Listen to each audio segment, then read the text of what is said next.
Hi everyone, I'm Rekha Muttaraj. We are coming up on 2:40 on this Wednesday afternoon. Thanks for joining us. As always, these are the headlines that you guys are clicking on today. So let's get to the big news today. President Trump speaking this morning for the first time since Iran's ballistic missiles struck two Iraqi bases that house U.S. troops.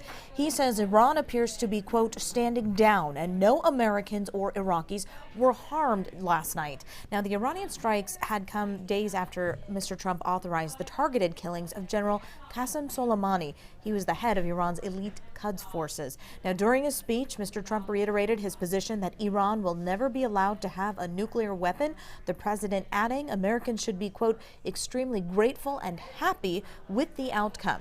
Now, no Americans, again, were harmed in the strikes. Only minimal damage was done to those military bases that were targeted. Some news closer to home today. Houston police releasing new details about a horrific sexual assault that happened just blocks from NRG Stadium. Now, this happened on December 29th around 8:45 at night. So we're going to show you a sketch of the suspect. But in the meantime, here's what it is. A 19-year-old woman walking home after having dinner with her family at a restaurant near the 8000 block of Buffalo Speedway and the South Loop. This is the sketch of the suspect that you're looking at right now. Now, police say the victim was going, she took South Main to Merworth before heading north on Buffalo Speedway when she realized she was being followed, but she thought she had a good distance from the man. But within minutes, he closed that gap. The suspect grabbed her from behind, choked her, dragged her behind some bushes, sexually assaulted her, and stole her phone and wallet. Now, at some point during the incident, a driver had stopped at a light near South Braeswood and asked if anything was wrong, but the suspect told the driver the two were friends. Now, eventually, the woman regained consciousness. She knocked on a door for help.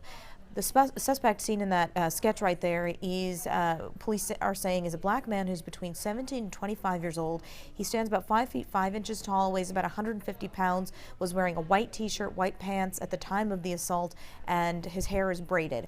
If you recognize him or you have any information, please call Crime Stoppers. That phone number is 713-222-TIPS. Police also asking any possible witnesses from that night, December 29th, around 8:45, to come forward as well. Okay, more crime, I'm sorry to say, this time in North Houston. HPD releasing a video from a November robbery, and they need your help identifying the suspect as we take a look at this. This happened on November 25th around 3:30 in the afternoon. An 80-year-old woman was walking to her apartment on Irvington to the Metro rail line in the 300 block of Erin, again, Houston's North Side Village community. Surveillance video showing a man suddenly running up behind her, forcibly grabbing her purse, knocking her to the ground face first. So the suspect then ran back to see, look, he gets out of that SUV, that light-colored SUV there, runs up to the victim, and that's when this robbery and assault takes place. So after all of this, the suspect ran right back to that light-colored SUV. It looks like a Cadillac Escalade, maybe 2007, between 2007 and 2011 is what police are saying, and he speeds off. So police say the vehicle appears to have damage on the back left side of the bumper, as well as a missing center cap on the driver's side wheel. Police hoping these unique details will lead them to a suspect. The suspect described possibly as a Hispanic male. As you can see, dark-colored clothing. It looks like a black shirt and a red cap. The victim's face struck the ground.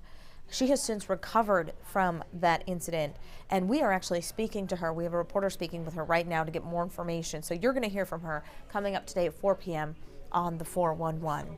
All right, those are the stories, the headlines that you guys are clicking on today. Of course, we're going to have so much more on these stories and much more again coming up on the 411. I'm Rekha Muttaraj. We'll see you then.